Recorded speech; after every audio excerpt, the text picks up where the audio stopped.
Welcome back to another episode of Creatives Grab Coffee. Today we're back in London with Ed and Celia from Tiny Studios. Welcome, guys. Hello. Hey, how's it going? Thanks for having It's us. been no problem. It's been a minute since we've had more than one guest on the show, so I'll leave it to one of you guys to decide who, but give us a little bit of a background into who you guys are and who Tiny Studios is. See I'll you go for far, this you far one. away. Yeah, I feel like that's always the way when we're doing the calls with clients. It always falls on me. So I'll try and remember what I normally say. So we're Tiny Studios. We are a B Corp production company based in London. We work with a wide range of brands across a multitude of sectors, but we really try and work with good people and brands to make impactful content. What is impactful content? I mean, obviously we're all in the world of video production, so we probably have a better idea, but I think what that actually looks like for us is social content, web content, ideally stuff that really shifts the needle. And then a lot of what keeps Ed and I very busy and like energized is actually that the impactful content also in terms of how it is making an impact or a positive impact on the planet and the people in our industry as well, which I'm sure we will get into. But I didn't even say who I am. I'm Celia. I'm the founder of Tiny Studios, and I started it nearly 5 years ago. Our birthday is in a month. Oh, Congrats. happy almost birthday. Yeah. Yeah. Ed, do you want to intro yourself? Yeah. So I'm Ed, as you know. I'm the ops director at Tiny and also creative producer. So I'm the logistics behind the organization. Backbone, basically. Is that what Yeah. you say? A crucial cog. Yeah. So is The it like spread, so you spreadsheet guys man. so is it kind of like both of you like almost running Tiny Studios together, or is it like what's the dynamic? Yeah, so I founded Tiny 5 years ago, but then 4 years ago, Ed came on board as a producer. And then I think about 3 years ago, Ed, but correct me if I'm wrong, you sort of came on board, or maybe it's 2 years now. I don't even know. Feels like a good amount of time that Ed then came on board with as a director as well and kind of helped with the running of it. So now day to day, we both run the show. I mean, to be honest, actually, Ed runs a lot of it, and I would say I more lead it. It's kind of that's how we slightly like split our time and our expertise, and it works very smoothly. What were you guys doing before Tiny Studios? Ed, you go first. I feel like you had an interesting time. So when I finished uni, I went straight into TV. Started in the factual world and then moved into scripted. And I mean, it was scripted was the reason why I left TV. It wasn't what I was quite looking for. And the reason why I then came to Tiny, I was looking for a company which had a really great culture. And then that's why I came onto Tiny into the production realm, but I was doing production previously in TV as well. And then, to be honest, I hadn't done really anything else. So before Tiny started 5 years ago, I was kind of already running it for 4 years as a freelancer. When I left school, basically, I went straight into working as a freelance videographer. I didn't go to uni and just started building up relationships with clients that way. I mean, obviously, day to day, it wasn't just as easy as that. I feel like it's easy to say that now, but obviously at the time, it's a lot of just doing other things as well, as many creatives listening would probably attest to as well. And yeah, it was just a lot of like, I think I acknowledged that the industry was filled with a lot of people who are very technically talented, but actually you wouldn't think necessarily that also just being like a really nice, normal, down-to-earth person who will chat with clients about other things and just be a really great ear on the other end of the phone if they've got any questions also is really valuable. So I think that was probably something that like initially helped me as a freelancer build connections with clients. And then it got to the point where we had enough work that it made sense to incorporate as a company and build out a team as well, because I was really struggling to do it all on my own. You basically answered my next question, which was what was that moment that made you feel like it was time to transition from, hey, it's just me, Celia, running video production as a freelancer, to I need to start a production company with a team of people. You kind of answered that, but what was there any specific moments? Because it's one thing to get a lot of leads and work coming in, but that doesn't always necessarily translate to I need to start a company from this. Like, so what was that Yeah. that step? I think I was like, on a personal note, finding I was being limited by working solo. Like, I'm someone who loves collaboration. I love bouncing off people. And I was getting to a point where I would make work for my clients and they would be very complimentary. And then we would kind of move on to the next. And there wasn't any of that sense of like learning, growing, and kind of building. Obviously, that in itself is not a reason to start a company. You could go join a team, like, but I think I was also then finding that clients were asking for very specific things. So maybe we were working on a project together and they were like, oh, can we have some drone? And I'd be like, yeah, no problem. And then I'd find someone who could do it. Or, oh, can we have some animation? Sure. Again, we'd just say yes and then find the people. So I was almost noticing myself starting to project manage. And then that became really, really stressful of actually like, gosh, this is a lot to be managing day to day solo.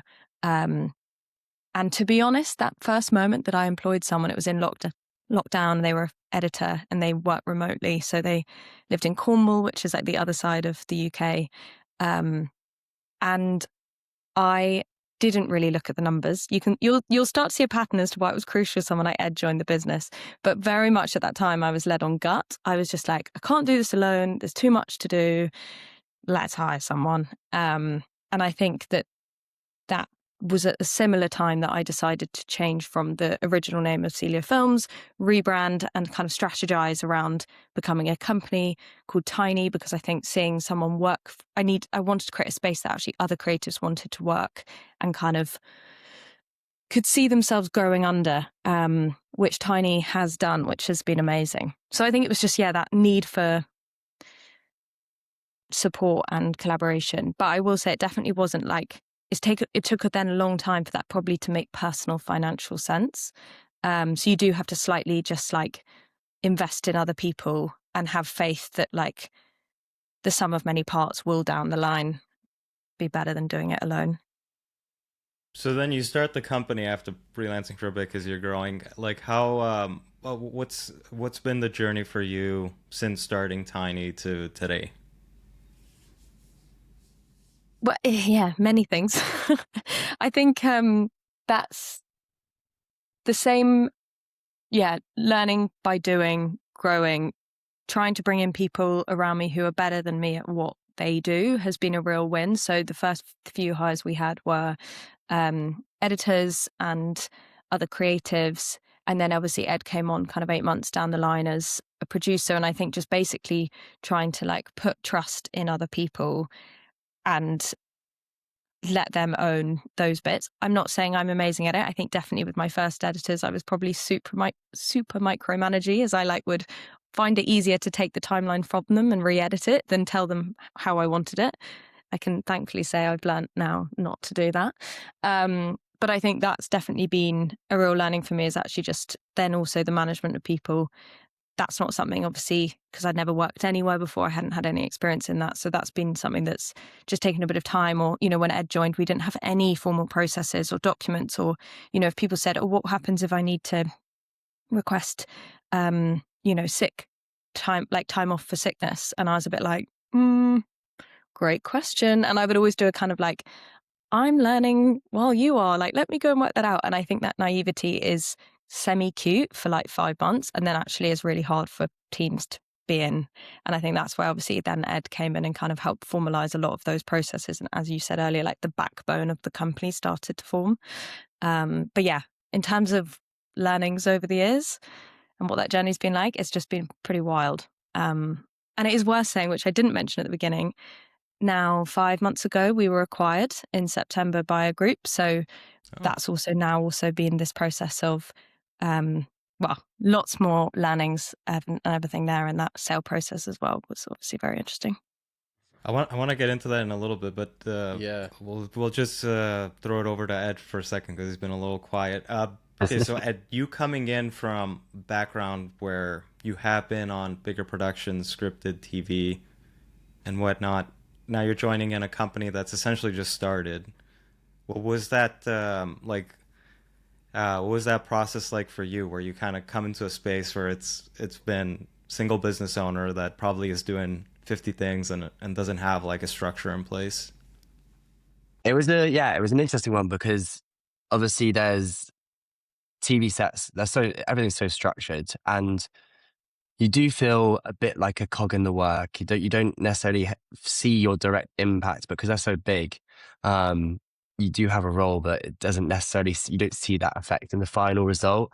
So coming into a production company where you see the responsibility spread between everyone was really refreshing because you actually saw the immediate impact of what you were doing on a day to day. I think also on the team level, again, being on set and there are 150 people on set coming in and out of the door. Um, some days you'd walk on set and you'd be like, who are you? And actually going to a company where at the time there were four of us. I was number four that had been a previous employee. Before that, Celia mentioned Freelancer in Cornwall, but yeah, there was four of us in the office, three of us most of the time, and then one was working remotely. So it was a place where what I'd seen in TV where I thought weren't perfect. That's pretty harsh. Things that I would change if I was to do it. And I was like, hey, why don't we actually try and build that into here? It's completely different side of the industry, but there are definitely really valuable learnings. So it was very different but it allowed, I feel like because the team was so small, Tiny was very young at the time, it allowed time for thought and growth. I think now that Tiny's grown and we're 5 years down the line, I definitely finding that time to think about how you look at in those processes it's difficult to find that time. Whereas at the beginning, it was at the forefront of everything. And I mean, it is still at the forefront of everything. I don't want to say that it's not. When you first came on? I mean, obviously, like you're coming from from a place where everything is structured to a place where things might not be structured. Like, where do you like you? It seems like you might have had a lot of roads you could have taken. Like, where did you start first? Like, how did you kind of analyze and say, look, okay, let's focus on this first. Let's get this in place, and then we'll move on to the next thing. Like, what was that process like for you? Like, where did you decide where to start in first? I think Celia knows what I'm probably going to Yeah. say, but when I joined, I was looking at the quotes and I was like, there's no pre-production time quoted for. So that was my starting place, really. I was like, we probably should start quoting for our pre-production time because otherwise I'm Yeah. only going to be billable for being on set. So that was very much the start of it. And actually, I think quite quickly after that, I drew a roadmap of what production looks like, but specifically what production looks like for Tiny. Um, and I would show that to every new employee when they came through the door, so they knew the steps. I still show it to employees when they join now, even Yeah, though it's it's still relevant.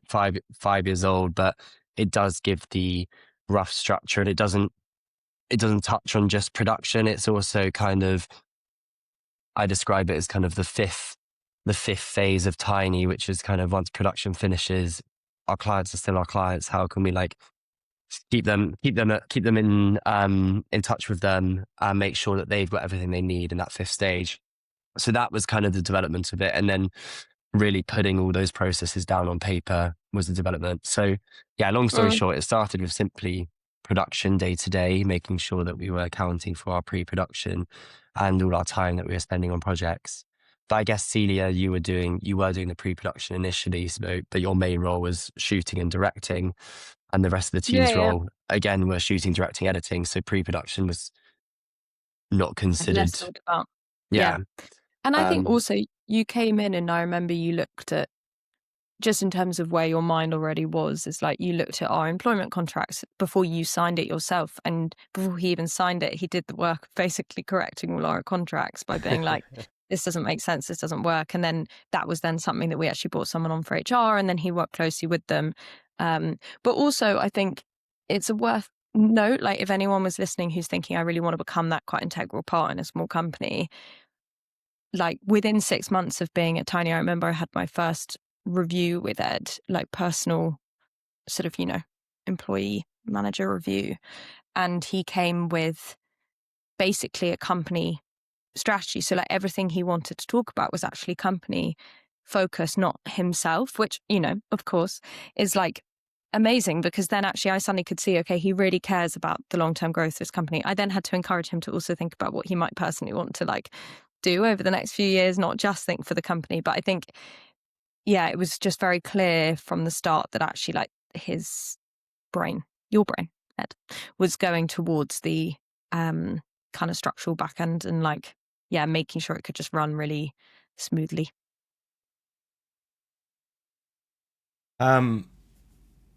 Did you have anything else you want to add, Ed, before we move on to the... I don't think so. I mean, I think, yeah, I mean, going back to the kind of production, I think, and on top of Celia's mentioned there, with a very much when you're freelance is for some people. I struggled with it because it was an in and out job.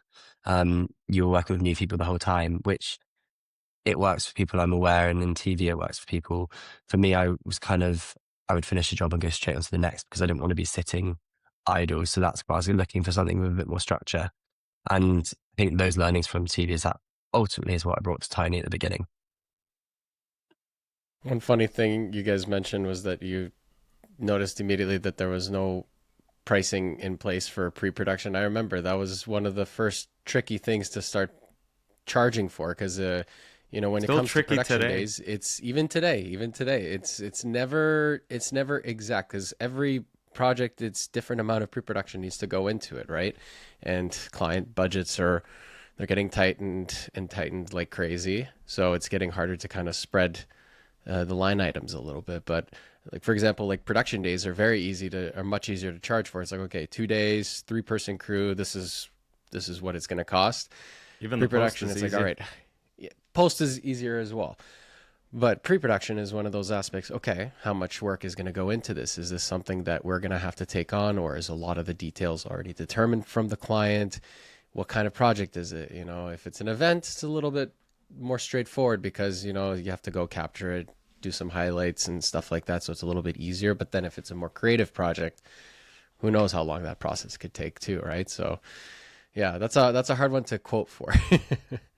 I think it's become really useful in probably the last year, is really laying out roles and responsibilities in pre-production, because beforehand we kind of would say, oh, it's going to take 3 days, but we wouldn't necessarily lay out what that 3 days entailed. Whereas now if a brand knows that we are going to take the lead on finding a location house, finding all the talent, sorting schedules, sorting shot list, that's fine. But if there's an unspoken conversation on actually their budget's small, so they need to use their team for talent, it's just making sure those conversations are laid out really clearly, even put in the contract sometimes, depending on kind of the Yeah. detail on it. But just make sure that's from the get-go. It's really clear, because then that helps. Because obviously, why is one day it's a 3-day project, 3-day pre-production, and the next time it's a 8-day pre-production? What is, yeah. So it's just making it clear for them. Yeah. I also Like think, managing expectations. Yeah. Exactly. yeah, 100%. And actually, we acknowledge that the industry at the moment, as you mentioned, is like budgets are being squashed left, right, and centre. And we want to be as flexible to stay alive in that industry. But we also have to protect the people who work on the projects, whether that's our in-house team or our freelancers. So I think the more that we can actually like explain why those days are there and explain how, if they need to reduce the budget by X, we can potentially do that. But these are going to be the like outcomes. And as Ed says, potentially the things they have to manage. It kind of just, yeah, helps make sure that then they're not confused down the line why maybe the quality is not what they hope for, because actually they've halved the budget. It's just trying to explain that. I feel like also, Ed, you have quite a good line on like, if you're looking to capture something, that might be one level of cost, but and in terms of pre-production. But if you're looking to like create something, and that's those more like brand films, where they might need to, like, basically, have you got an event to capture, or actually are you trying to make something new? And slightly differentiating the two can help, I think, our partners understand the different like brackets. Yeah. That's pretty Well, good, actually. that's a good way to to separate it in terms of how to go about it with Yeah. pre-production, where it's like, is it a capture of, like, for example, corporate interviews with B-roll and stuff like that at an office? That's a capture, or an event that's a capture, or a creation from scratch. Yeah, completely different story, different mindset entirely. So that's a good differentiation that you've come up with. Yeah, and they kind of sit in different budget brackets entirely. Makes Yeah. sense. It's Yeah. a mindset shift Which is too, cool. right? And it's easier to talk to clients in that regard, and to kind of frame it for them, because that's the other thing. It's always about educating the client and framing it in ways that they will understand. And Yeah. everyone has that different way of doing it. So it's interesting to hear other people's ways. Yeah. I mean, I think that's something with being a B Corp as well. We do sometimes turn down projects because it isn't a right fit. And Ed, I'm sure, can go into a bit more detail on that in a bit. But it does mean we also will turn down projects. You know, we've tried to feel a bit more confident turning down projects to educate clients on what budgets should be. It's obviously tough. There is always a team who's going to do it for less. And I have had conversations, because I'm quite close with a lot of the production industry in London. I'll sort of have conversations being like, please, like, we've got to stick together. If you say yes to that budget, which we both know is too low, like, no one's going to learn from that. But I think that's something that we're not always getting it right on. But I'm quite keen, like, I think both Ed and I are quite keen to be vocal about actually what things should cost. And as you say, educate them. So actually, it's not just a thing of like, oh, tiny are quite expensive. It's more like, oh no, tiny value, sustainability, craft, paying humans correctly, all these things, which mean that they're probably not going to be your budget option, in the same way that, like, if you're going to, I was actually going to make a sort of UK supermarket reference, but that might be a bit niche. But you know what I mean? It's like there's always a budget Give it a go. provider. Give it a go. We have listeners in the UK. Some Well, people it's might like, know. Let's hear it. you Let's know, hear it. actually, I love Lidl, so I don't want to sort of shit on Lidl. The But I was Nando's going to to say, the if you're Lidl. going to go to like your Lidl versus your Waitrose, you kind of, you know why you're going to buy the thing, and you know what you're going to get on both sides. So, not, yeah, I don't know. Let's say we're a Tesco. Yeah, I was going to say, I don't Tesco. think we're Waitrose. Or the Tesco Express. Tesco Express Yeah. versus Sainsbury, right? Yeah, true, because Tesco Express is open all the time, whereas the big Tesco is always closed. We wouldn't be there. We're here for you whenever you need. So But I you think guys yeah. basically oh, sorry, go ahead, Ed. Sorry, I was just going on the back of Celia. Kind of, I think the expectations is really important, and I sometimes have got into the habit where I share a cost, a quote with a client, and they're like, I don't think it should take that long, and I'm like, okay, I'll reduce that and say, just kind of reduce it rather than actually adding a discount and saying, no, it will take that time, but like, I will help you out here, rather than trying to reduce it and then giving them responsibilities, because sometimes giving responsibilities to brands, things get lost. So I think, yeah, it's always about the setting expectations. That has just highlighted one of my biggest pet peeves, is when people tell us how long things should take to do. But I won't, this doesn't need to be a rant podcast. In terms of like how long your post is going to take, or in terms of like your Yeah, the it's just- shooting, Dario, for example. It's No, like this it'll be is- the editing. It'll be like, Oh, okay. that's not going to take 2 days. That's not going to take 2 days to edit. And I'm like, but are you an editor? Like, we don't pluck these numbers out of nowhere. It's all so, and that's the other thing, is it's so meticulous. I mean, we're almost at the point where we have like data, like calculations that literally be like, if you're getting a this long asset, we'll sort of times our time by the length of the asset, and like it's all very meticulously calculated. And I will say most of our partners trust us completely, but yeah, we definitely do get the occasional message where we'll just be like, is it because you put like, for example, like a 2-minute promo video, you put 2 days of editing? Is that what you put in the invoice? Yeah, we do editing. Yeah, we do calculate it all by time, so they will know we're saying 5 days or 8 days. Why don't you guys just put like a total price? Doesn't that? Because I think then they understand it less. Then they're just like, well, what's that based on? Like, I don't know. Yeah, It's I an mean, interesting we haven't had that issue though on our end. Like, we just placed the total amount, what they're getting, the amount of time it would take to put it together. We don't put that in there, and we haven't had really any pushback from clients on that front before. Interesting. I guess on the back of that, there are some projects now, especially when we're working with the agency group that we're part of, that we do that. We very much bulk costs. This is what's included within it. It's not a day breakdown. Obviously for the shoot days, it says 2 days, 3 days, whatever it may be. But with post production, it just has the assets. So it's something that we spoke about it ages ago. And I think when we were really young, it didn't make sense because clients didn't want to see where the budgets lay. But yeah, maybe it is a conversation to explore and develop. The yearly review conversation. Yeah, Yeah. Bi-yearly review. One to add the to-dos. To be fair, I feel like these clients I'm talking about are the same ones that will say, "Can we remove director of photography?" And you're like, "Well, then No camera. What? there will be no film." So I think You'll have everything but the camera. That's funny. Yeah, I'll be Actually, like, "Cool, are you going to shoot?" Or I once had a "Why do we need kit hire?" question. yeah, There's tough. no way. Yeah. And I was like, "Do you want the crew to be there with no kit?" Sure. Yeah, That is just have a funny. chin rag. I'm curious. It was quite an kind of, easy one to knock out. But yeah. I'm a little bit curious because we got a little bit of a backstory on you guys. But Celia, how did you take the company from being a freelancer, then you start tiny studios, but then all of a sudden, like within a year, you're hiring employees and whatnot.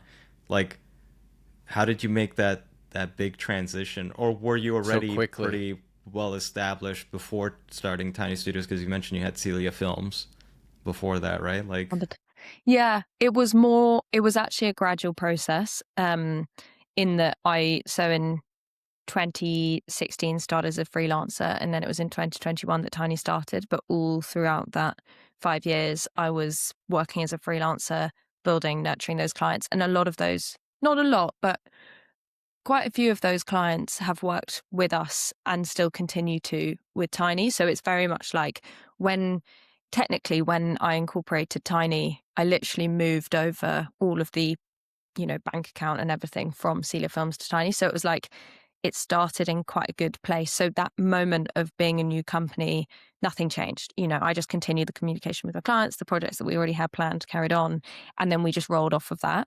The biggest thing I think was the investment of around $5,000 at the time into the rebrand and the website and kind of coming up with the new name. But that was such a good spend of money to actually just create that sense of like, we are now something different, a bit bigger. And I think it probably changed as well the way that I approached working for my own company, and then also could like instill those values and kind of behaviors as well within the team.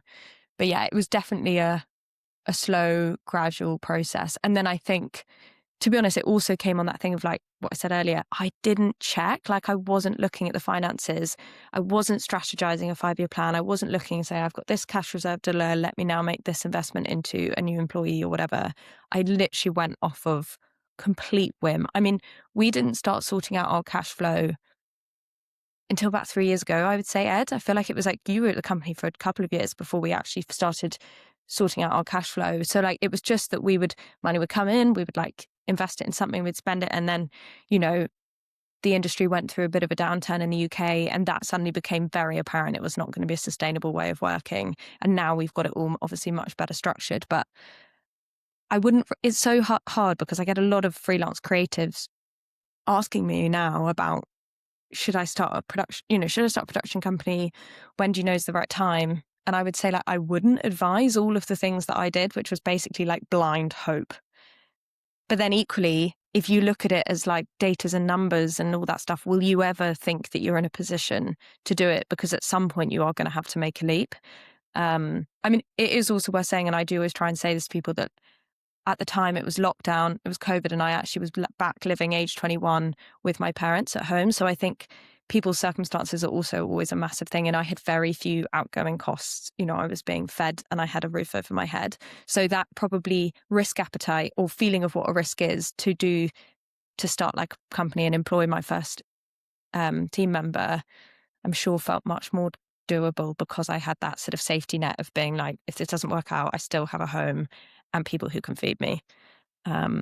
So yeah. When you were growing the company those first 4 or 5 years, like you said it was gradual. Were you doing like a lot of like outreach to clients, or was it all like inbound leads coming in? Word of mouth. Word of mouth. Yeah. I think word of mouth, trying to just do great work, be nice to the people we worked with, and then they would pass that on. I had to pitch for some work. I got one big contract. So we did a lot of work with schools, and still do, no longer half of our work, but probably, I don't know, Ed, 30% of our work is still probably in education, maybe less these days. But Yeah, I initially mean, it was, oh yeah. I was going to say same amount of like number of work, but the quantity of work, if that makes sense. We're still getting the same like number of briefs from schools and stuff, but Just makes up percentage-wise less compared of to our, brands. Yeah. yeah. But I got an in to go and pitch. I think I was 19 at the time, to a schools group. So basically an organization who owned 7 schools. And they were like, we're looking for someone to come and be like our video partner for these 7 schools. And through connections, I sort of got that chance to go and pitch, but I had never done anything like that. And I remember being sort of stood around a boardroom where there was all these marketing managers from all the different schools, plus the CEO of the school trust. And I hadn't really prepped, because that used to be my style, was just, I don't know, I didn't really know what preparation was. Again, something I learned nicely from Ed. And It's intimidating just, like that. yeah, but again, I just think I almost didn't know the stakes. I think I just sort of thought, I'm just going to say who I am, do what I like, say what I think we could do, show some examples. And I think that was a £15,000 project for the 7 schools. And when I won that, I remember just being like, I'm in the big leagues. I mean, it took about 2 years to complete all the work. So obviously when you actually think about how much that was per project, it was not much at all, but it was such a sort of game-changing moment where I thought, okay, this is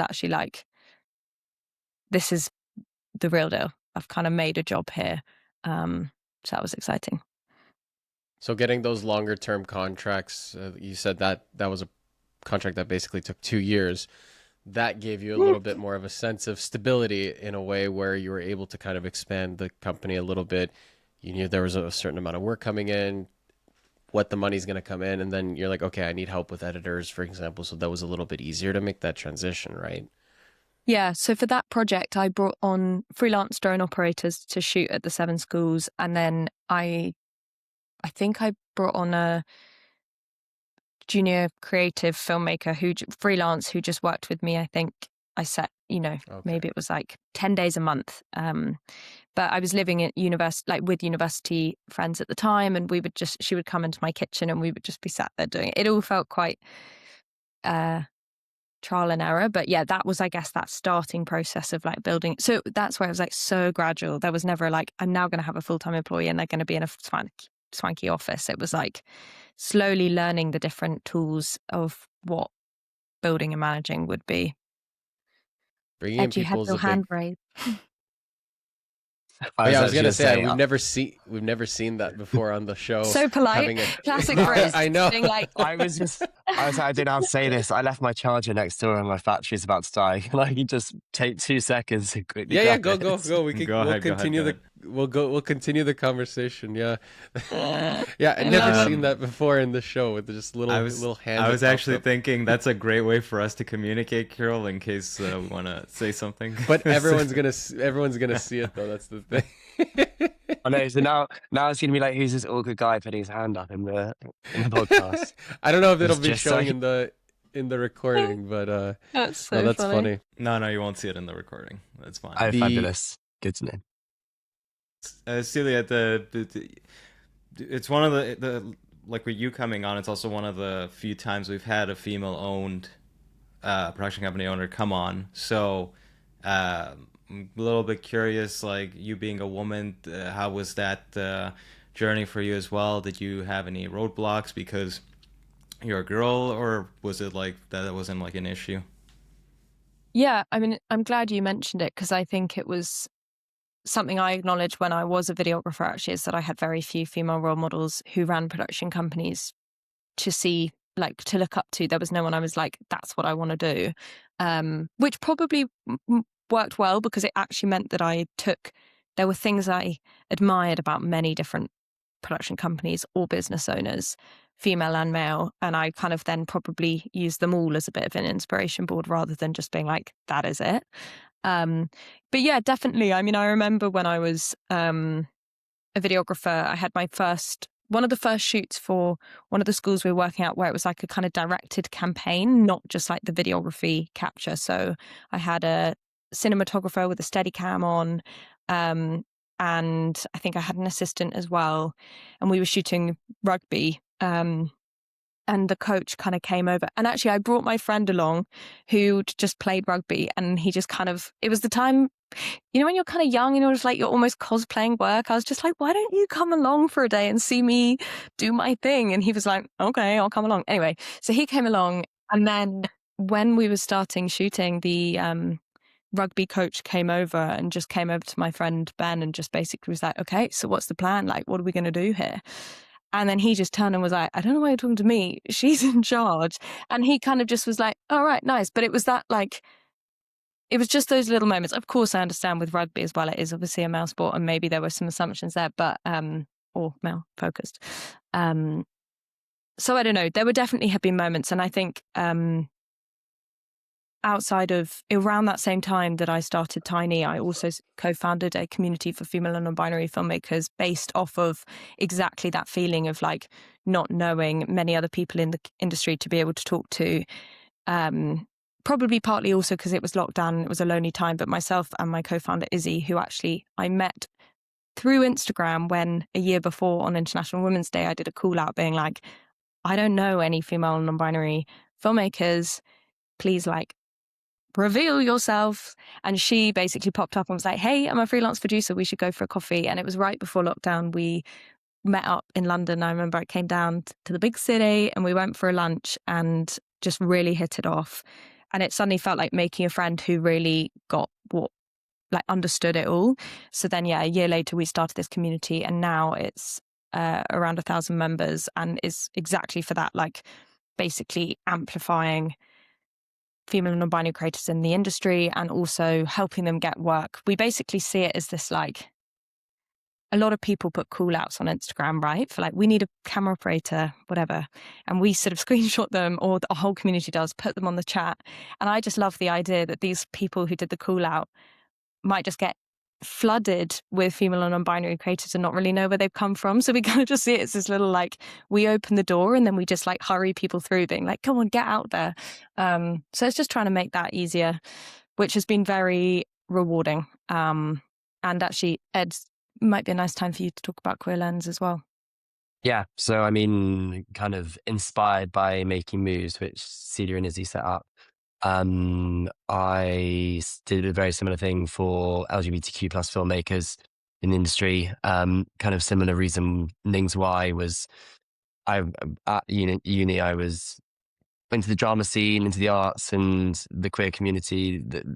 They were everywhere, and it was lovely and really refreshing and inclusive environments. That actually going into TV, suddenly I kind of expected it to be like that, and it was lost again. So I wanted to make sure there was a space for the LGBTQ plus community within the world of production. We're currently putting together our impact report at the moment, but the stats on kind of LGBTQ plus experiences in the industry are crazy. I'm not going to try and pull the stats, but like a very high percentage of people go back into the closet at work and hear kind of negative comments towards them.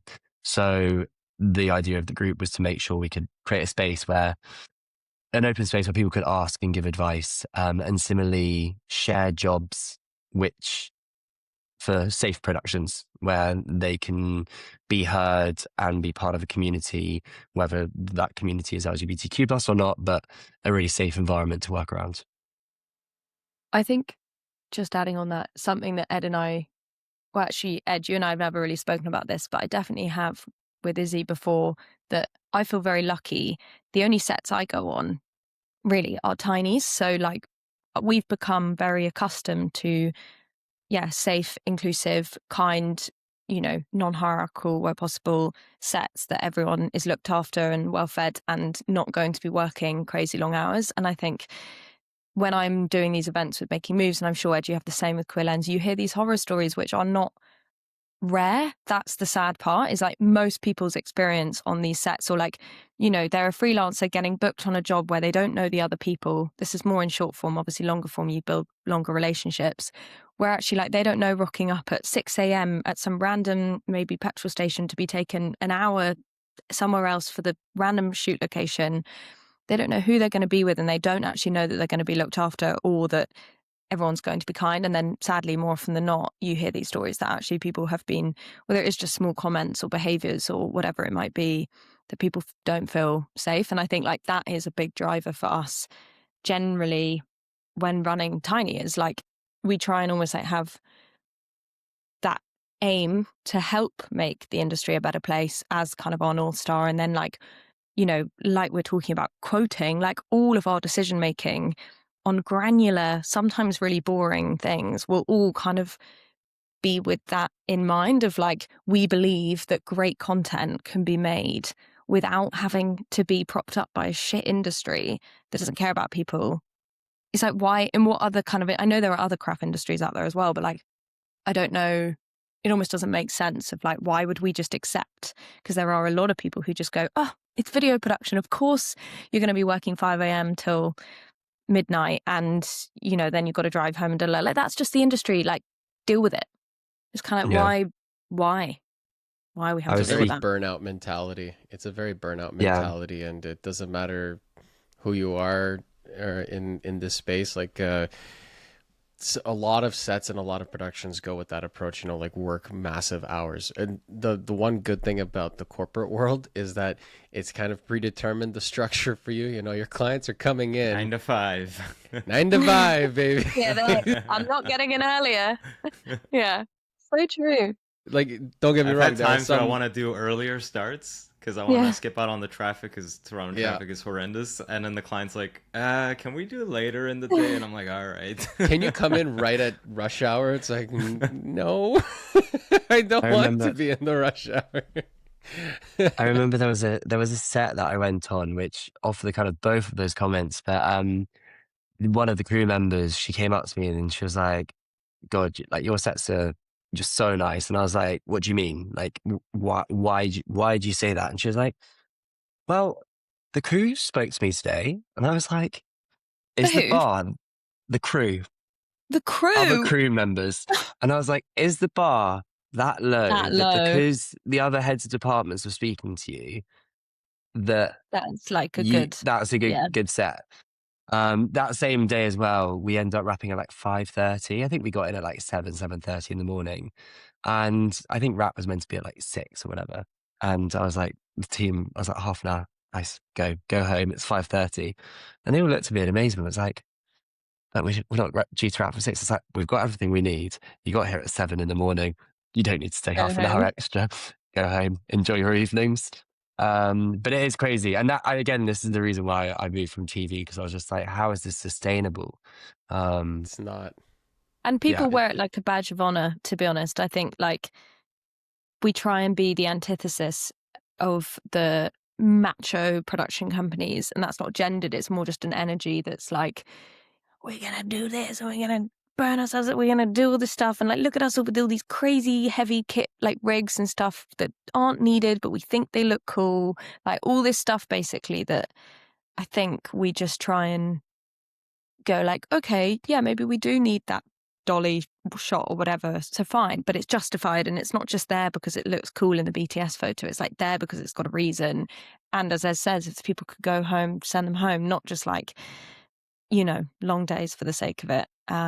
I think saying that, obviously, we also always acknowledge when hard work is needed, and when sometimes you just got to do a longer day, and you don't complain and you just get on with it. Like, it's a balance, basically. And I think we've always tried to have this slight like honesty box mentality of just like, it's all give and take, and we will try and give a lot.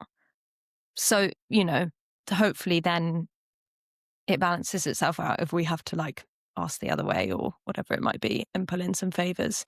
But it's also because they're doing everything from a business mindset as well, right? When you understand when you, like you said, you understand when you need to go that extra mile for that particular shot, when you need that extra equipment. You're not doing things just for the sake of it. You're describing a set where people are wanting to get all the cool, fun toys, but these aren't the people that look at the balance sheet at the end of the day or what's coming Yeah. in or out of the bank account. You know, Yeah. like everyone is like, I yeah, know.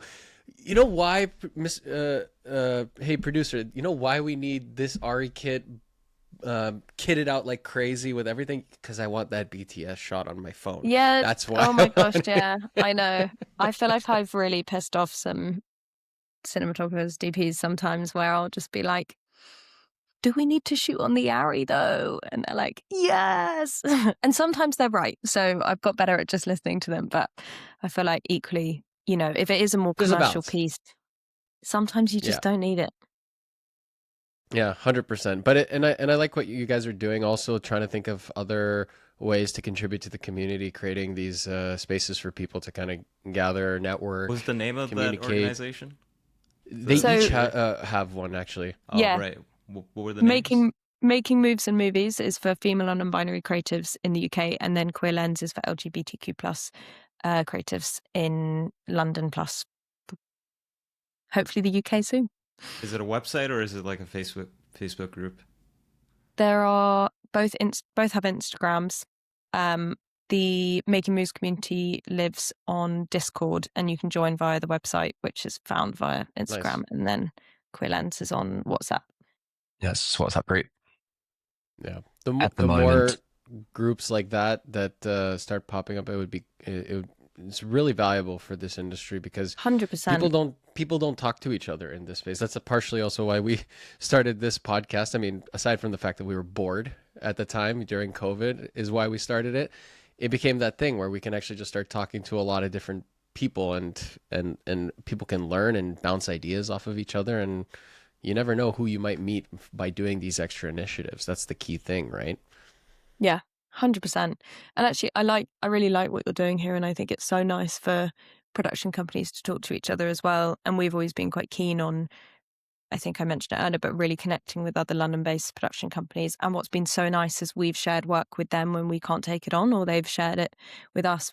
And that I think is like, and also sometimes that's like, we're all friends mentality has also really benefited us when maybe clients are trying to slightly play off two production companies off each other, and actually sometimes just letting them know that actually like, oh, so-and-so is actually a really good mate of mine, and like, we know what you're doing here. Not obviously in that way, They're but trying I to think price like, cut. I see your Well, tricks.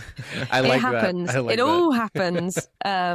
So I think it's just really nice to learn off of each other. And also, I mean, some of the, you know, founders I chat to have very different business models to us. And it's not that we take it and kind of like use that to model our own, but it's almost just great to know how other people structure things and why that might work for them with the type of niche they have, or things like that is really nice. I'm sure also Yeah, there's it's like funny. big price differences too between you guys, right? Like we've had certain leads come in, talk to us, and then talk to another company that we're friends with, and then but we're in like different pricing tiers, right? Like we're in the medium, they're in the luxury, so like it's and then they end up coming to us sometimes, or they go with them. So it's there's differences It's knowing, usually, right? Yeah, knowing your worth, and also I think knowing why. Like we've got better, I'd say, Ed, at knowing why people might choose Tiny. And I remember a couple of years ago, we sat with that for a bit because we didn't actually know. We were like, why would a brand choose us over another production company? What are our differentiators? And I think now we know that better. We almost have more confidence with when we're chatting with partners of like what we can add. I also think like if you look back to 4 years ago when we were looking at the production companies that we saw, I don't like the word competitors because we were friends with all of them, but like who the same brands were going to the same production companies. When I look at those now, I actually think that we've got such a clearer idea of who we are, that actually those brands that we were comparing ourselves, the production companies we were comparing ourselves to 4 years ago, as you say, with the business strategies and models and Those stuff, like sit it's so separately. different now. Yeah, it's so different. Which is, it feels nice to have the clarity. So Yeah. let's expand on that a little bit. Like, so let's say you're first starting that, where it's like, okay, why would a client come to us specifically? How did you guys? What kind of questions did you ask yourselves, and what kind of answers did you give? Oh shit. Yeah. I need to do the whole pitch. Calling them out. I know. I'm like, it's very easy to say that we know this stuff, but now, I think, to be fair, I think it's a lot of what we touched on earlier of like that. Well, many things, to be honest. Obviously the values is one thing, but I don't think that needs to be gone into too much. Like, I think we so outwardly present in a way that I often think there's a lot of natural selection where like certain clients just don't probably come our way because they probably self-select that they're not quite right. But we almost see that the quality of content we put out should be a given. Like, production companies making great content, you cannot just sell yourselves on that, because like, isn't that the whole point of what you do? Isn't that what every production company should do? So I think in the last couple of years, we've worked really hard to actually build in processes behind that basically make us a complete joy to work with, and almost like benefits individual people at the organizations we're working with, whether it's a founder of a small startup or a marketing manager in a large organization, that like we benefit their day-to-day life because they know exactly what we're doing, why we're doing it. They can see at any stage of the process where we're at. The communication is flawless. And then hopefully almost 99% of the time, what we deliver matches their expectations. So like, and hopefully friendly, fun people that they get on with as well. And it's like, almost, if you can do all of that and then make sure the content is stunning, and bonus, it's sustainable, and bonus, we're working with diverse sets, it's almost trying to make it a bit of a no-brainer if you acknowledge that all of that cannot be done for peanuts. So then it's kind of like, yeah, you're paying a bit more, but like, look at what you get on the other side. I think when you're in doubt. Sorry, you go. Sorry, I was just gonna say, if you're ever in doubt about what makes you guys great, check out what your clients have said about you on your reviews. You'll start to see certain patterns and things that come up from different clients. A lot of those reviews are AI written nowadays, Carol. So I don't know. I meant them personally. I meant for their own. They might have been more genuine nowadays. Yeah. It's just to write a 5-star Google review for this vendor I use. Oh my god! But you do see some patterns. What I was going to say, is obviously you mentioned kind of we don't need to go into the values, which I'm not going to, but like our top value probably is it is what you said, but kind of in a value, our top value probably is we champion, and that everything that we've chatted about hopefully rings true to that. But I think with the client side, like we are there to support and empower our clients, not just deliver the content. It's much more than that. So I think as we said probably half an hour ago, like every decision that we make and the way that we talk about ourselves are like in line towards our kind of our mission and our goals. And we champion is probably like the one that we speak about most day to day. So, and that goes for the crews we work with, but also the clients we work for. Our other three values while we're here are: we're game, we're open, and we get you. And hopefully, yeah, those four feel like quite aligned with what Ed and I have been yabbering about. And they sort of underpin, I think, what we do. It sounds like you guys are doing everything right, for sure. Because one thing you guys mentioned earlier in the conversation that is not super common with a lot of production companies is that you got acquired by a larger group-owned companies. Agency, yes. So walk us through a little bit of that, because that's something very new, not only to us, but to a lot of our listeners as well. Yeah, so I'll talk a little bit about the process to getting there, and then Ed, I think it'll be really useful as well from your perspective to hear actually how that like integration process has been, because you've been kind of spearheading that. But we were not looking to sell. I think like many founders, it was not something that was at all on my radar.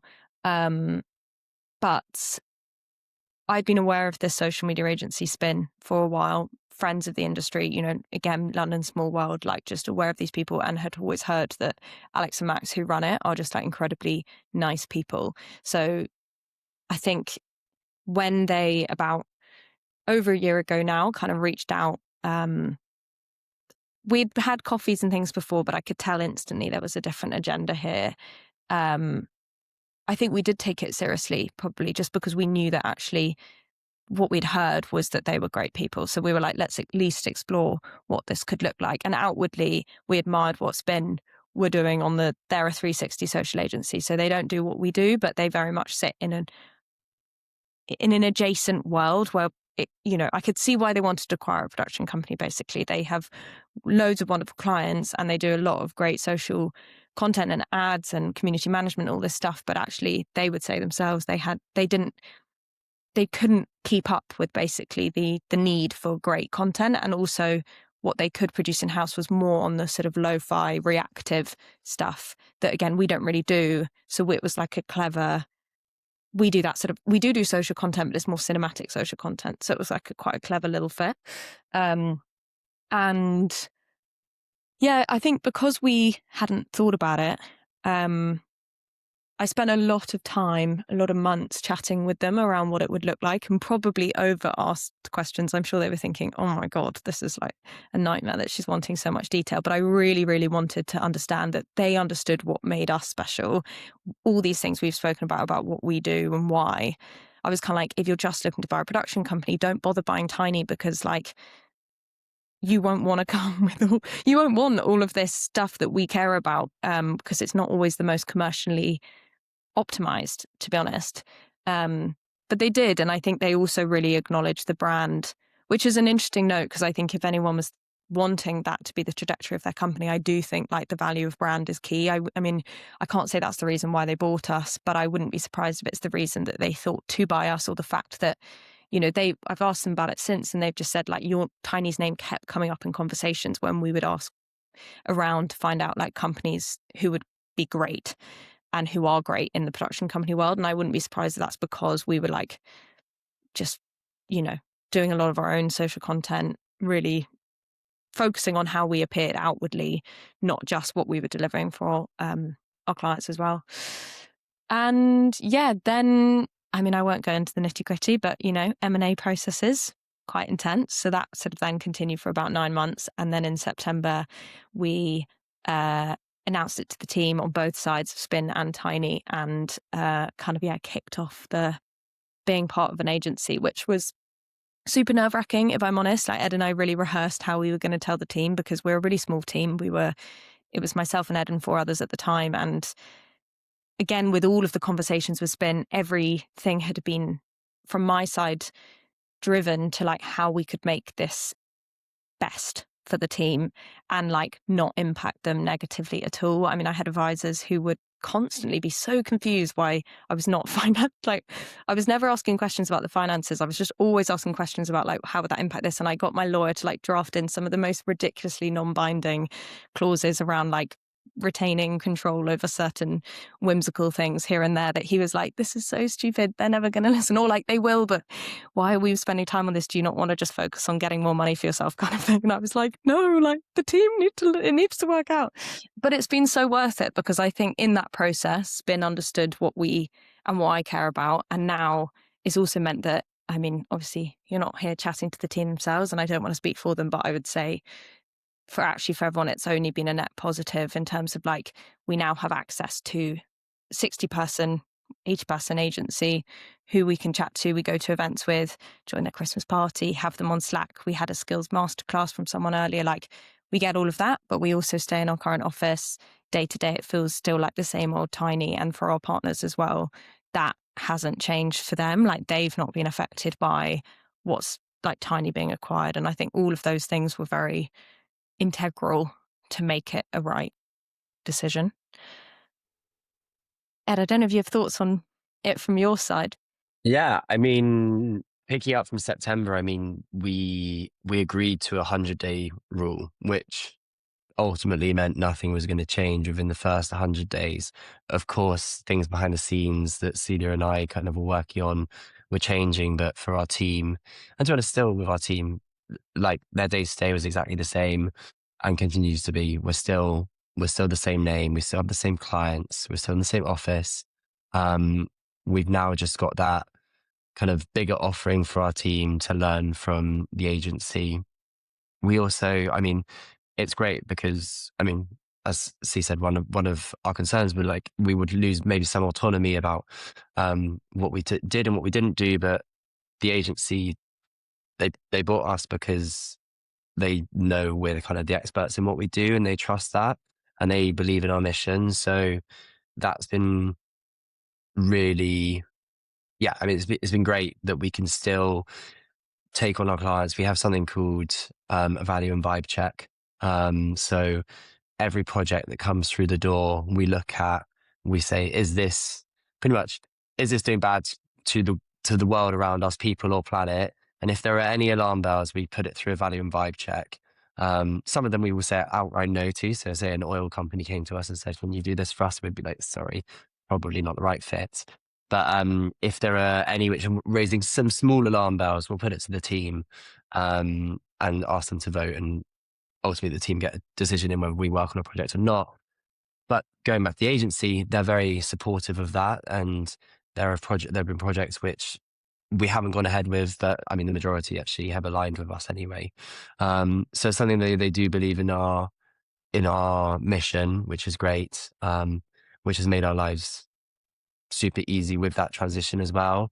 I mean, we're starting to get to the nitty gritty bits about production processes and where the responsibility falls on the comms side of things, et cetera, et cetera. So ask me in 3 months' time, and I'll catch you up to where we're at in 3 months. So you guys are still allowed to take your own projects and everything, right? Like, Yeah. So exactly. most of our projects at the moment are still kind of directly through Tiny, and then we support the spin team and vice versa when they need. Yeah, what's been nice is Tiny's model. We've never really done retainers. We've always been project by project. Whilst we have very long-term clients, some of whom we've worked with for 8 years, we do never really know what's around the corner, and that is very classic for a production company. You know, I suspect if you took a handful of production company owners, yourself included, well, you maybe corporate's a little bit more retainer based, I don't know, but a lot of their project based, like, you won't know where you are in 3 months. And from a personal level, that risk is huge and can be incredibly stressful when not only 3 months, but there would be times where we would be doing really, really well and the team would be completely booked and busy. But actually, did I, hand on heart, know that I could pay their salary next month? No. Did I completely trust that we would because we've done it for, 48 months before? Yeah. But like, if you took time to pause and think about that, can be crippling. Luckily, I didn't. But I think whilst that wasn't a driver for this joining with Spin, and I was happy. I hadn't really taken time to pause and think about that way of operating. I think it's almost been after joining, realizing that responsibility and risk has gone, I think has been amazing, and also has freed up a lot more time for big picture creative thinking, like focusing on what actually Ed and I, our time like should be best spent on. And they manage a lot more of the operational side that I found really tedious. And I think little things like that, especially given so many production company owners, I don't know if you guys find this, but like most people start and run a production company because they like making films and they like shooting and they like editing and da-da-da. And then suddenly you build a company and you get into the weeds of the admin. If you're lucky, like me, I really enjoyed some of that admin and I like managing people and I don't mind not producing the work myself. But of course, there's always a point it gets to where you think, God, I could just be doing any company at this point. Like there's nothing creative in my day to day. And I think it's been really lovely to actually bring that back in, kind of be relieved by the spin team so they can focus on the stuff that they're great at and we can kind of stay in our lane. I'm a little curious. I'm not sure if I might have caught that, but was there any particular or like specific offering that made you like a lot of the stuff you highlighted is basically what will make the transition from joining the team convenient. A lot of like these little things that are supposed to kind of help with the operations of the company, and like you just highlighted in that aspect. Was there any tangible offering from Spin that really drove you to think about doing this partnership? And also because you mentioned, for example, that you don't know what your your money, your income is going to be like in 3 months time, 4 months time. Was that something that they highlighted to you within that aspect as well? It's like, Yeah, they couldn't guarantee anything, but I think they have a whole load of clients who now need video production. And so we've been pitching in the last 3 months as a group, because there's another organization as well under the Spin group. And that's been really great. So it's almost like this pipeline. You asked earlier where we were getting our work from as Celia Films, but I guess as Tiny, we were getting it a lot from word of mouth, from marketing, and like a tiny bit of outbound, but it was never successful. So there were sometimes these moments of, you know, we're working so much on the day to day, we haven't thought about what's happening in 4 months. And then you would get to maybe that time, November, say, and suddenly work disappears, but you're like, it's too late, but you just weren't there to think about it. And what's amazing is Spin have a new biz team who are constantly working the pipeline connections, and they are okay. feeding us, new biz the whole time. And they do a lot of that qualification of, is this worth your time to pitch on first and stuff like that. So that's actually been a real benefit. But I mean, obviously when you sell your business as well, there's obviously other financial benefits as well, which of course made it like an initial, like, are we even going to consider this? And making sure that they kind of value the company for what it is, not just like the bare bones, but also the brand, the values, the things like that set it apart, was key. Okay. So it's now become like you've been acquired, and a lot of the stuff that you weren't a big fan of, like you Most said, the of it. admin, they're kind of handling a lot of that more a bit now. Yeah, So most of it. Ed still loves admin, so he retains. He tries to hold on to the admin, whereas I'm like, bye. I keep the bits that I enjoy and then pass on the other bits, which are a bit more time consuming. So it's pretty Um, early still with you guys, and Spin now. So what are kind of the next steps? What's on the horizon for 2026, in terms of now that your goals before were what it was as Tiny Studios, but now because you've been acquired, I'm sure the goals and the direction you want to go is obviously shifted now. What is that like for you guys? To be honest, they haven't really, in a good way. So we still have our same North Star, which is to create content that goes beyond the screen. And then beneath that, we've always had targets for the company that are split into financial, creative, and impact. The difference is that now we have to present those to the group, which was a bit nerve-wracking when I had to do that for the first time. No longer just a room of 6 people. It's suddenly presenting what we believe in and what we're aiming towards to like 80 people.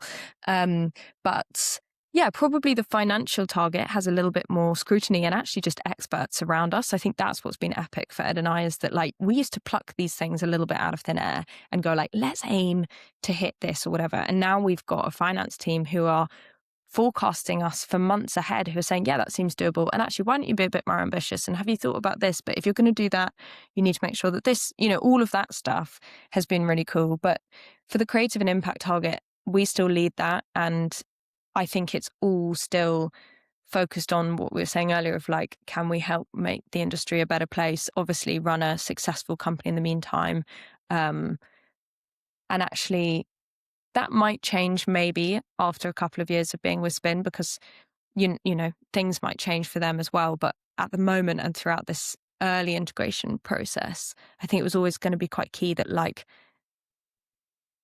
Tiny is left, like they bought Tiny because they want a great production company. And I think they acknowledge that if they come in and fiddle with that too much, they might lose all the value that we have built. Whereas, so I think they kind of want to let us do our thing, and they again, yeah, they just basically trust that we know what we're doing and that we've got the right agenda at heart. And I think for me personally, it's probably just learning to be a bit more commercially minded, but that was something that was long overdue. So that's been a really like lovely learning for me. When you were going through the M&A acquisition process and everything, I'm sure they had to like evaluate your company and everything. What was one of the more surprising things that you discovered about that? To be honest, I don't know. I mean, it was all surprising because I'd just never done it before. And I just had no idea how you would come to put a number on a company. And I think maybe not surprising, but I will say for anyone who might be thinking of going through that process, is like, you are no one else is ever going to value your company. Okay, change that. At our stage of organization, talking to people with a similar sized organization, basically, normally you would have to be hitting like, I think it's like 5 million EBITDA to basically get bought, to make it make sense for like a private equity deal, all these kinds of things. Like, small businesses are not, in our industry, are not hitting 5 million EBITDA. And so I think basically the sentimental value for a founder is probably always going to be more than anyone externally will value it, especially, we were in like we've been doing a lot of investment, and basically we're trying to really focus in on parts of the business. So like basically we weren't preparing to sell. So the books were not created in a way to be best for selling. So I think that's probably just something that people have to acknowledge, is that like, you have to be able to look at all of the different benefits from decisions like these for both, for your employees, for yourself, for the company itself, and then kind of make a best decision. But yeah, I think Ed and I spent a lot of months going back and forth on, I don't know. I've got videos, basically. I did like little video diaries to myself, and I found some the other day that it was like a Monday. I was like, it's Monday, and I think, I've just said out loud some of the first time that I think I'm going to sell Tiny. And then it was like 2 days later, it was like, it's Wednesday. And I was crying, and I was like, I should not be selling the company. So it's like, it's just like a constant yo-yo. And all the meanwhile, you've got to keep a company running. You can't tell anyone. And Ed actually was amazing, because I could tell him, well, I had to be honest, it just like wouldn't have worked otherwise. And I think I remember saying, Ed, just like, please keep. I was like, I think I'm going to be a bit like emotionally volatile for the next few weeks. Like, can you just try and keep the ship running smoothly, which is Ed's forte. So he cracked on. And I think that's, pretty key, to be honest, because also these things fall through the whole time. And also they shouldn't be the thing that's the most, like almost joining Spin is hopefully not the most exciting thing that happened to Tiny in the last year. I would say probably becoming B Corp was a much more like value affirming thing for us. It should almost just be like, we see it as like a stepping stone for where we want to go. Hopefully being a part of a bigger organization, Ed and I being more influential at higher levels in a larger organization, should mean that the things we care about can be said at a bigger level, and kind of amplified on a larger stage. Even just like, Spin host events with Meta, they host another event with TikTok, is like, we get to come and kind of be in these rooms that we would have never been in before as smaller organizations. And that's pretty cool, because hopefully, we can start to like shake up the production side of things a little bit. But a lot of big opportunities coming. Yeah. Speaking of B Corp, like I noticed with this podcast, all the people we've spoken to that are B Corp certified, they tend to be on the West Coast of North America. Like, is that a common thing out in the UK, or? What, as in being B Corp, Being is it B a common Corp. thing in the UK? Yeah, because I It's haven't not. really seen it like anywhere else aside from the West Coast. I Of only North think there America. are. I think there are only like. I don't want to pluck numbers, but I'm pretty sure it's like 217. That's such a plucked number, but What, it's production there are companies? no. Companies, full stop. Production companies, I don't know what the number is. Probably just In the you B guys. Probably just them. Wow. in the UK. Wow. Gosh, I didn't So know that. it's Wow, not. It's wow. not. Can I look? Can I fact check myself really quickly now? I'm like, You could that's just a say wild roughly claim. 200. We could just say it's Okay, not roughly, a lot. but it's We're not a not lot. gonna It's fact not a check you on lot. that number. Yeah, but if you put it on the podcast, it's Jamie, going to be pull like that as up. people fact checking. um, but There are there aren't a lot. 2,700 in the UK. Jeez, You were so off by quite a bit. He was off by Factor So of a 10. zero at the should I end. just try that again?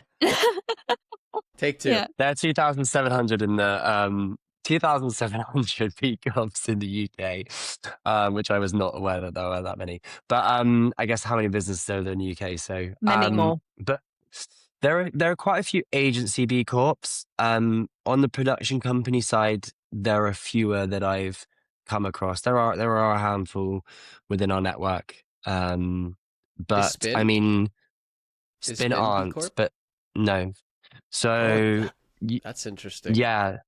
So you can. They So are this now is by what. association, though. But that's No, not, so that was my follow-up question is like, does that nullify their B Corp because they're owned by a company that isn't B Corp Right. now? Interesting. Good question. One we looked into it's in a good detail. question. And we're going through the process at the moment. So when you get acquired, you have to recertify. But because they've just changed the standards, we've got 2 years. We'd have to recertify in 3 years anyway. Um, so we just recertifying a year early. And the way that in which we can keep our B Corp status is if we have full autonomy over our decision making, our processes, our finances, et cetera, which we do. So obviously spin C, all of this, but at the end of the day, kind of we're making those decisions. So that is how we can maintain our B Corp status. Similarly, again, if we're maintaining autonomy over which projects we take on, again, that means we can maintain our B Corp status.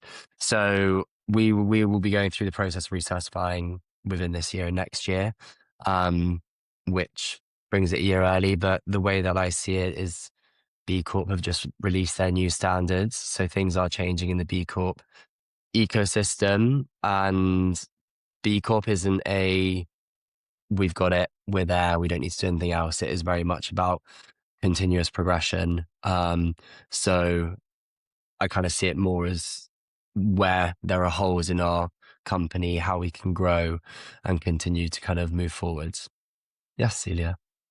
Thanks. I was just thinking, do you want to just give some tips if anyone was listening, thinking of should they try and go for the process of being a B Corp as a production company? Yeah, go for it. Absolutely. I mean, the reason why we became B Corp and the reason why I think is beneficial for people to become B Corp is we were always speaking about our values and what we were doing. And B Corp was a means of saying we are doing what we're saying we're doing. And it definitely from hiring, where we've seen the most value is the people who are applying for our roles. And generally the day-to-day conversations in the office, the values are huge within our employees. It's difficult to say whether commercially it's benefited us. I've connected with a lot of B Corps. I'm in conversations with a lot of B Corps, so I like to think it has. No, maybe a bit of work's come from it so far, but at the end of the day, you're becoming B Corp because you value people and planet equal to profit rather than profit over people and planet. So I think it's a really important thing to when you're navigating your values. Is that something that is truly important to you? And I guess it's also a bit of a cost. Well, sorry to butt in. I was just going to say it's also, I guess, if it's a small business who's considering it, it's acknowledging that there is a cost involved, but also just like a time resource to do it. I mean, I can't remember how much of your time it took up to do the certification process and to get all the documents in place, but I think it was half probably because you had already been pretty meticulous with having documentation. But I think, yeah, it's just a note really if you're a small business thinking of it who doesn't maybe have lots of formal documentation for things, that might just be an added thing. And we all understand, right? Like you've got the day-to-day job of serving your clients to be the priority. So it is just trying to find time to make it work behind the scenes. What kind of formal documents did you need to organize for them? Is it just because I think we had a conversation with another guest where it was kind of equipment you use, if it's like something as small as like rechargeable batteries, like that counts as part of the points that you need to get for there's like a total amount of points or something like that, and that counts towards it. Yeah, so the old system, so the old standards, you were on a score system up to 200 points. You couldn't actually ever hit 200 points because even some of the point systems, they were contradictory to each other because of the routes that they were going. But in order to become a B Corp, you needed 80 points minimum, and that could be spread across 5 different categories. The reason why they've changed the standards is you could have scored 0 in one category and 80 in another category and still become B Corp. But with the new standards, they're taking away the point system, and it's much more focused on a pass-fail thing, but you need to score a blanket pass over all of the now 8 categories. So it is going to remove those companies who might be doing really good on governance and for employees, but actually on the environment side, they're doing really badly. So that's the change that they're focusing on. With regards to the documentation, I mean, it's pretty thorough. Like, you need all processes written down. You need to have all your accounts in place. But I think that's kind of what it was, is like they would say something around, do you have examples of when you might, I'm going to make something up here, but maybe like be collaborative with the client or something, or whatever it might be, or like allow opportunity for client or like stakeholder, probably said, involvement or something. And we'd be like, oh yeah, we do. At the end of every project, we ask for feedback from a client, and we like basically say, how was that? Was it good, bad? What can we do? That was something we already did. But it would be like, do you have that documented? So we're like, okay, we're going to go and make a form that says, were you happy with? So it was like things that we already did, but you just had to kind of formalize it, which is no bad thing anyway. Yeah. And it doesn't take ages. But I think it was just, that's almost like an example of what it might look like what those actual things are. And I think that's the real value in B Corp, is that it helps you spot where you might be not failing, but like where you could improve within your company, and to help kind of sculpt and build those processes to make you a better company.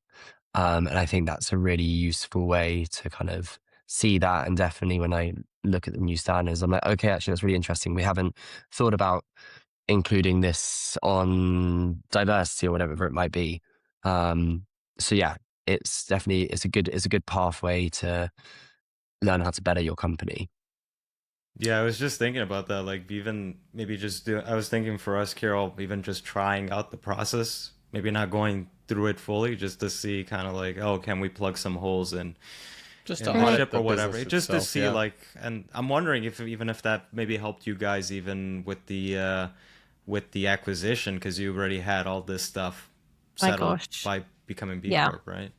100%. Like the data room process for an acquisition is super, super intense, where basically you have like 2 weeks to gather intense amount of documentation from like financial, legal processes, all this stuff. And it was fantastic to be able to basically just delve into well-ordered folders and just pull things out. Or like, we'd gone through the process of building out 3 employee handbooks, basically, that covered off like policies, procedures, and all other things related to employees. So like, and that was a really good process, which I'd actually massively recommend to any business owners who have team, is like, do work with an HR consultant to build out those structures, not just for yourself, it protects the organization, but also actually it just means that the employees themselves feel so protected, because any form of procedure or thing they might have come up for them, they don't have to initially speak to you about it. They can actually just go and find the information they need from the documentation. And then if they think it's relevant, this might be like, I don't know, any grievances, or like maternity policies, things like that they might just not want to discuss at this stage, but like they can see it all there. But yeah, there were so many things where actually like it was like requested, and I just basically like linked all those requests to like one employee handbook and was like, it's all in there. And that saved a lot of time. So yeah, it's definitely good. But yeah.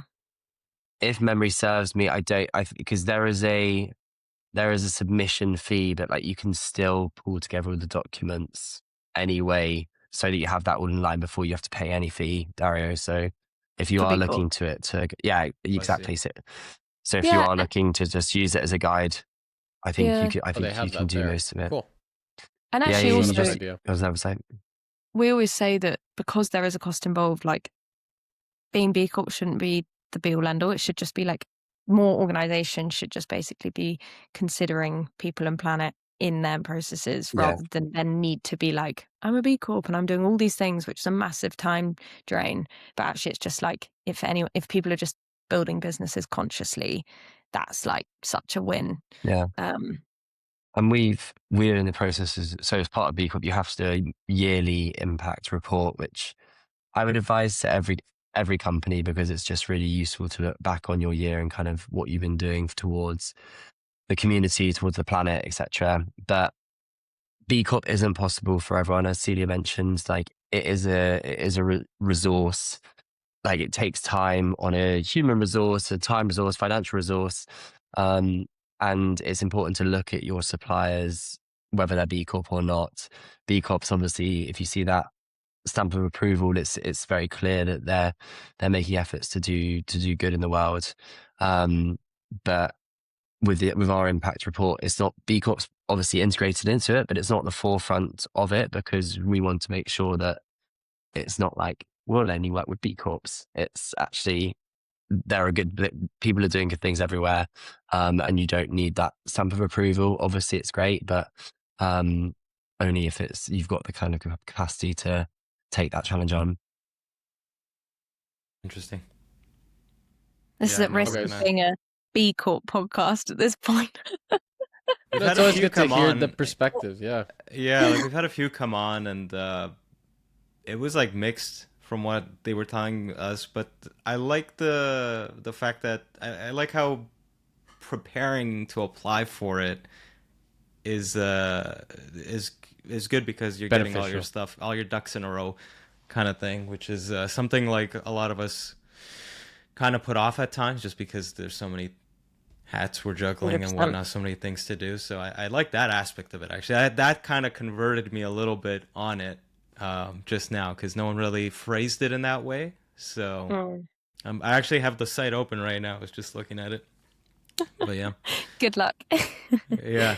I might not go through it all the way, but at least like if I can see like, oh, okay, we got to fix this process and that process, because we've been doing that a lot lately. Actually, this past week we just went through all of our contracts and like reworked them all. And oh, good. Gemini is so good. Gemini Pro has been amazing in that regard. We've been able to fix that up, and just seeing what else we got to do next based on that, right? So yeah. It's good. And it's hard, right, when you run a creative business, to actually set the time aside to do the more like admin things. But then they do help you in the long run, and then release time to do the other fun. Yeah, I just find the time is hard, because like, for example, like something as simple as like, okay, like organizing all of our finances to find out the margins on each project. Like I started that a little bit last year, and I finished 2024, and then I got so like burnt out doing that year that I was like, I don't want to do the other one. Like Hero keeps saying like, oh, did you do 2023? I was like, man, I'll get to it at some point.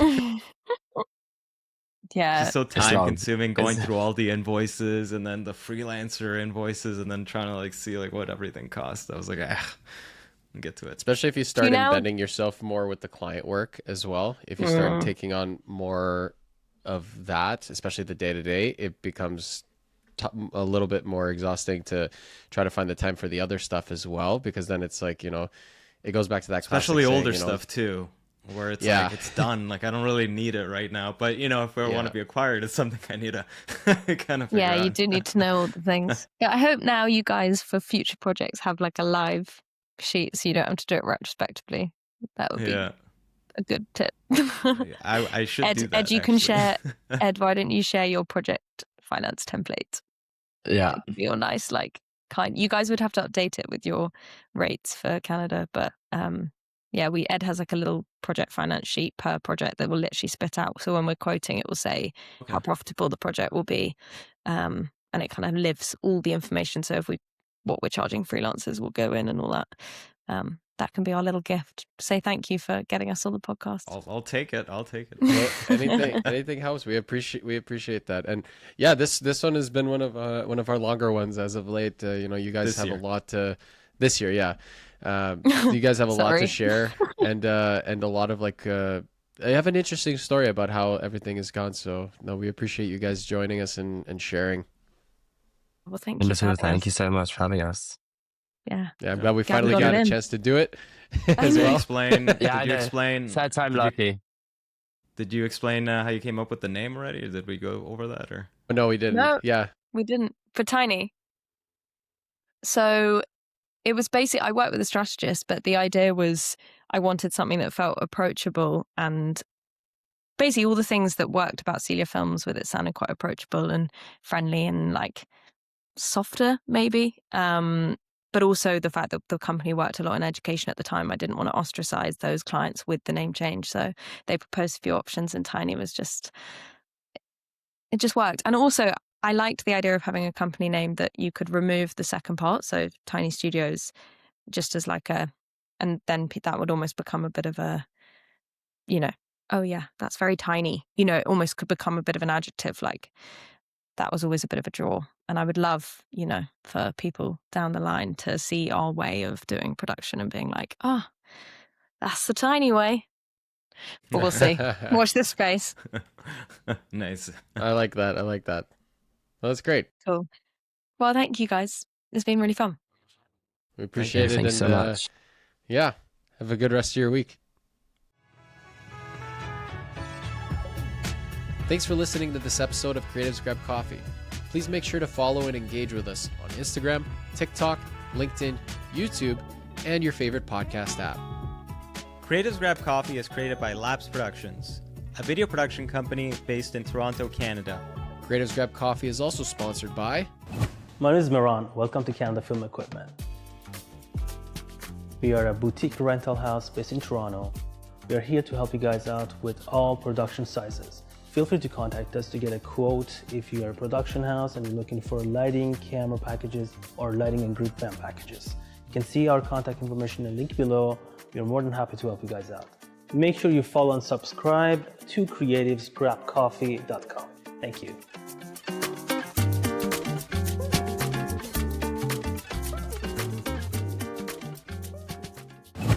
Hey, what's up, everybody? I'm Matt. Welcome to Audio Process. We are a boutique audio company doing location sound, sound design, post-sound, ADR, Foley. We service equipment. We do all your audio needs here in Toronto. We got you covered. Come on down, audioprocess.ca. Don't forget to like, follow, subscribe, and all of the other internet things to creativesgrabcoffee.com. They'll be waiting for you. I'll be waiting for you, and we're all going to have a real good time. Thanks for listening, and we'll see you on the next one.